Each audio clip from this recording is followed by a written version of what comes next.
I'm the godly glorious gorgeous guru. I hope that was recorded at the beginning. This phone is so slow, so strange being faster than an electronic. I'm a human, like watch what AI does. This is supposed to be the difference, not the other way around. Anyway, my phone's latency is absolutely mind-boggling. And what's so mind-boggling about it is it doesn't have a RAM or storage capacity issue. There's plenty of free of both. Anyway, so maybe it's a CPU problem. Anyway, I would just want to make my DOGE Daily Details early because my brother's a state trooper, and I made a 3-minute version, but I want to make it longer than that because this is a really important time. And there is nothing that compares of you as an individual, whether or not you decide to post, hey, we should automate all vehicles so they're not colliding. I didn't know that they kill 135 million innocent humans per century, which, to do the math on that, and I've said this in other recordings, but you're not watched.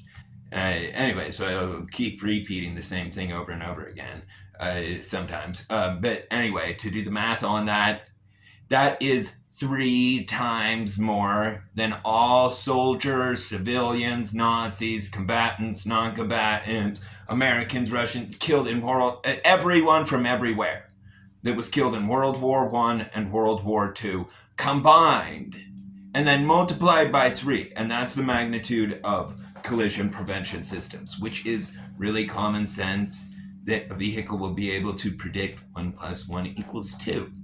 Which is the equivalent of what does and does not cause a collision, when 2 things are going to intersect or not. Anyway, the simplicity of it, I get the complexity of FSD, making a vehicle self-driving, but that part's pretty much done by Elon Musk anyway, because CPS will work with FSD and it will get open the market, the FSD market, to 1.45 billion vehicles. And I guarantee, when you just look at the amount of money that you can make doing anything and how much time you spend in a car, generally speaking, if you were actually doing something work related during that same time, you would be way hundreds of times better off. Like for me, if I will go out, if I send out an email or something like that. Anyway, I can easily make $100 an hour. And my Kratom Business Prime, I was making $10,000 a day, and I'll have it back like that for certain. Once Donald Trump and Robert Kennedy, because I'm not allowed to advertise as a Kratom manufacturer, because I've owned my own business from the time I was 12. My dad owned Master Muffler in Brigham City. My mom met my dad in Brigham City. She was 15, he was 17. He went on a mission to Sydney, Australia, comes back, marries her, and buys Master Muffler, which is it's pretty self-explanatory anyway. It's an auto muffler repair, oil change, all that type of stuff, kind of like Jiffy Lube, basically. Anyway, so he was the owner of that. And so from the time I was born, I've been entrepreneur. My mind has been that of an entrepreneur, because there's like a way of saying it, like, I know it sounds retarded, but entrepreneurial. Anyway, but that's important because it's really certain people. We're like trained like other animals, Anyway, and certain people don't have capacities of doing things by themselves, and I do. I've never once worked for anyone else in my entire life, except I worked with my dad because I wanted to. At 14, I would assemble tractors and mower decks, tillers, repair hydraulic hoses, you name it, and do it all. Anyway, yeah, and I got my first full-time job it was almost full-time, when I was 14 And then I went to log peeling. And then I was just self-employed after that. And I never, oh, and I worked for my older brother doing roofing. Yeah, like I know how to build a house from scratch. There's really not much to it. That was so mind-boggling about why these homes are so expensive. I recently converted everything in my home. So like I changed all the electronic components, the bulbs, the switches, to smart, energy efficient methods. They pay for themselves over time.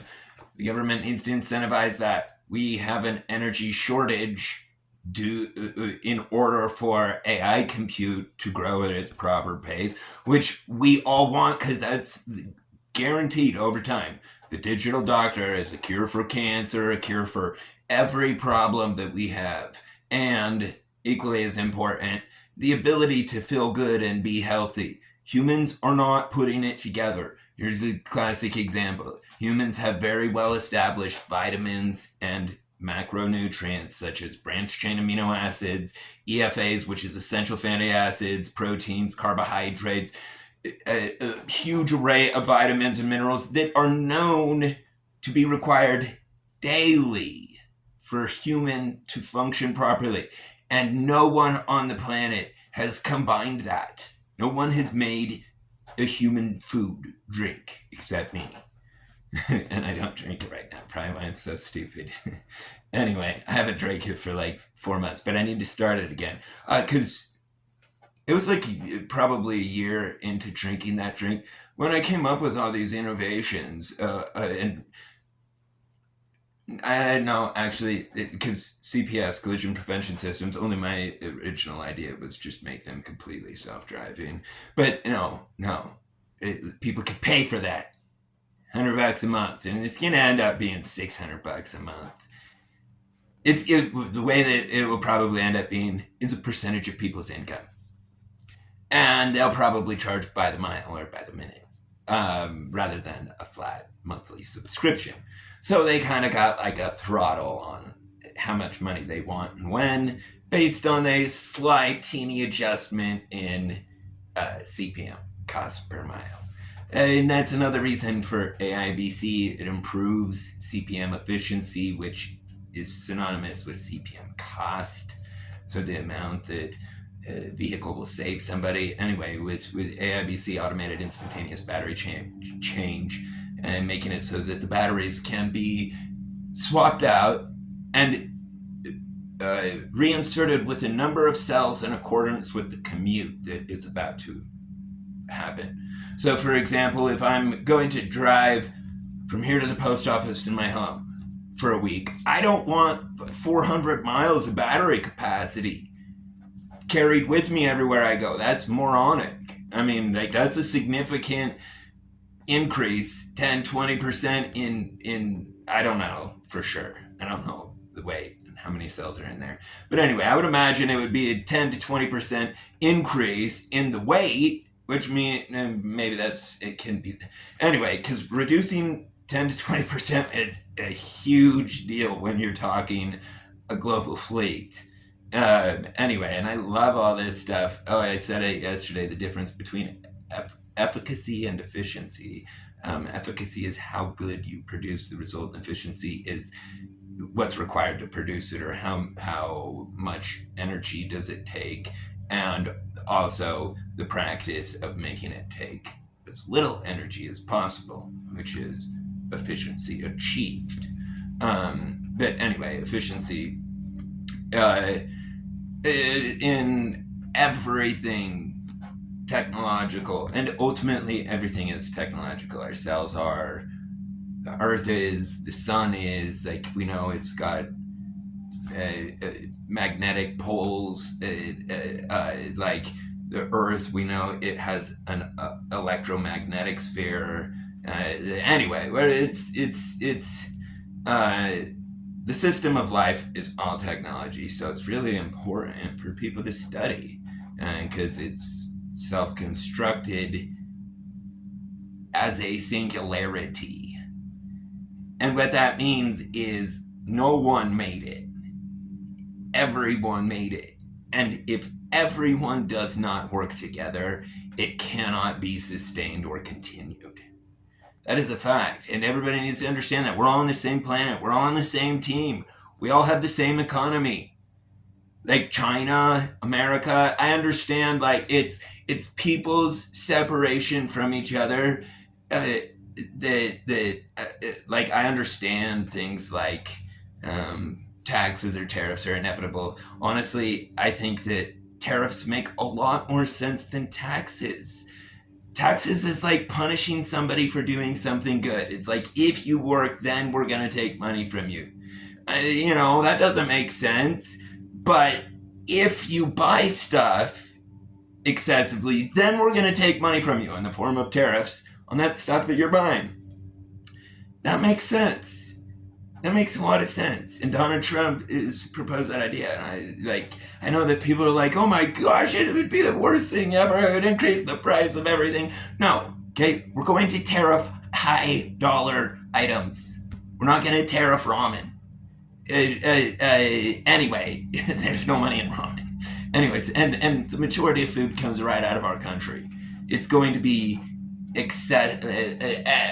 luxuries, life luxuries, smart technology or TVs that will have a 10 to 20% increase.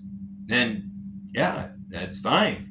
But in exchange for, like Donald Trump has proposed, that there would be no income tax, which makes perfect sense because, like I said, it is a form of punishing someone for doing something good, which is working. And then you're like, okay, well, you work, so give us some of that. If you didn't work, you're fine. But anyway, so it makes sense to be like, well, you can work all you want, that's your money.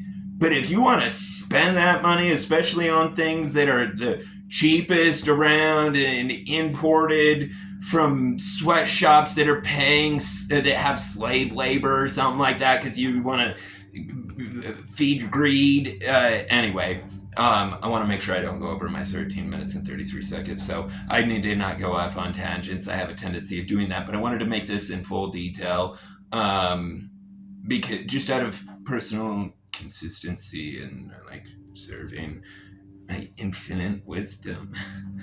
Seriously, here's a fact. If the whole world would listen to me, there would be no problems. And what do I say? Never hurt anyone physically or emotionally intentionally. That's it. One sentence. Happily ever after for everyone. Physical fact. If no one hurts anyone physically or emotionally intentionally, no one will do it. Now, it is completely against human nature, and it's called, we have a term for it called inhumane, which means not human. It's really important that the correct information and the right person. Oh, in fact, I love this so much. Oh, I'm out of time. But what Donald Trump said, he was like, once you get respect, you could set the attitude for everyone else to follow. Anyway, so impressed. It's on my page. Go look at it. It's for the gospel. You got love, dear family.